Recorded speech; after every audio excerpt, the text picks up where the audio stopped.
May isang senador po mas pabor na unahin ang suspensyon ng pagbawas sa fuel excise tax. Isa namang senador isinusulong ang bawas sa VAT ng langis. Detalye ng balita mula kay Radyoman Conde Batak.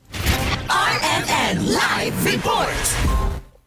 Iginiit ni Senator JDS ito na mas dapat na unahin ang hiling ni Pangulong Bongbong Marcos sa Kongreso na bigyan siya ng kapangyarihan na suspendihin o tapyasan ang excise taxes sa oil at petroleum products. Sa gitna na rin ito ng pahayag ng Palasyo ng Malacanang na pag-aralan ni Pangulong Marcos ang panukalang 4-day work week para maibsan ang epekto ng pagtaas ng presyo ng langis sakali tumindi ang tensyon sa gitnang silangan. Ay ehersito kung ang 4-day work week ay inirekomenda ng mga headshot, mga economic managers, at kung ito naman ay feasible, ay pwede naman siyang ipatupad dahil kailangan din natin mag-ibig ngayon.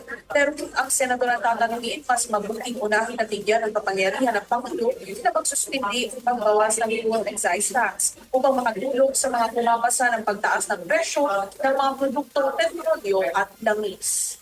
Hindi, kailangan talaga tayo magtipid ngayon. Now with an impending oil crisis because of the situation of Middle East. Pero pinakauna, hopefully maipasa yung provision sa train law na for Congress, nag-request sa Presidente para masuspend yung excise taxes. So I think yun yung dapat unahin para at least ma-soften yung blow. Patunahin.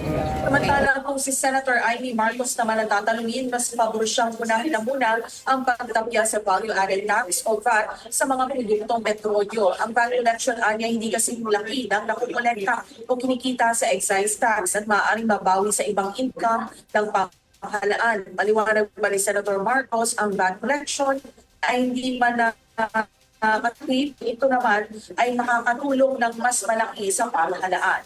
Kasama mo sa DZXL nila, Radyoman Conde Batak, Tatak, RMN. RMN Network News.